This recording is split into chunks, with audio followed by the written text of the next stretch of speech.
Hello and welcome to the third episode of this Java course. Today I want to show you data types.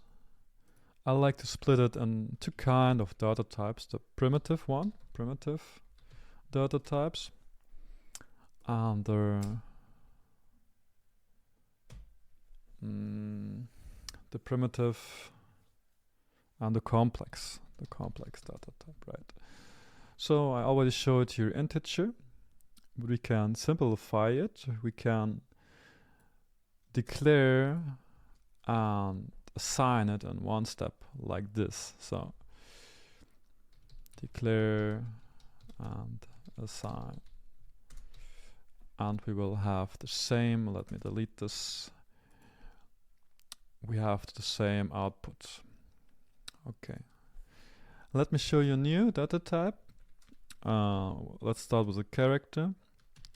Let's say C for character, and let's assign it to A. And in a character, you only can put one character inside of it. So let's print it out. See what happened. Okay, it's a A. It's getting a little bit confusing. Let's put another character inside of a variable, say B.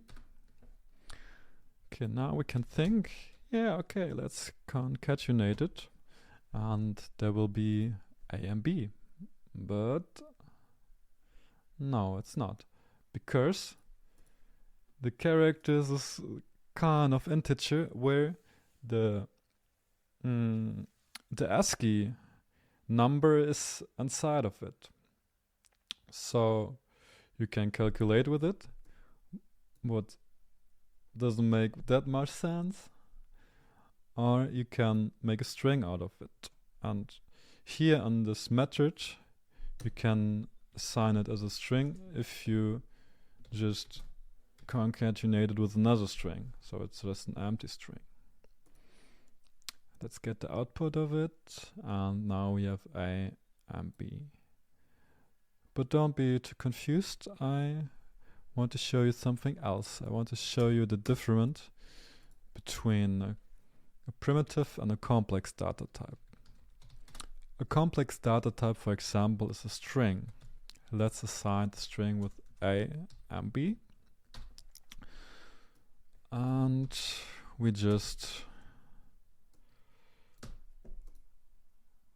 print it out. Now you can see we have the same output than with these two characters, right? So if we go string as a class, if you go inside of it, you see there are a lot of code. It's very complex, and at the end, what does a string do? You just put these characters together, and you also can do methods on a string, like to uppercase, for example. You can guess what's coming out. So all letters are an uppercase now. So if you try to find here a class, there are no class. There are primitive data types. The most of them, they are fixed. So what do I mean? I mean, in the storage, in the RAM, there are fixed numbers of space, like integer is 32 bits, character, I'm not sure, maybe I'm lying, it's 16 bits maybe. So if you have 10 integers, you have 316 bits, 320 bits, sorry.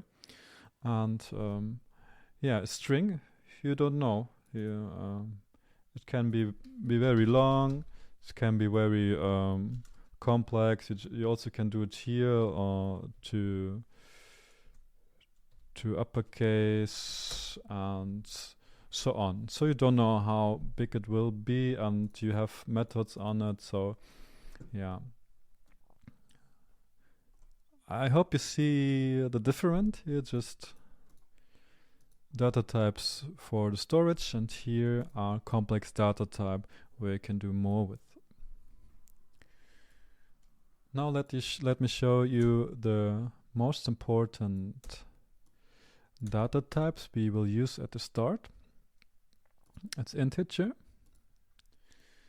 You can put full numbers in. We have a double. Let's say, it doesn't matter, just say size. Here we can put comma numbers inside of it. Like, I don't know. Let's say it's shoe size, so big shoes. We have Boolean.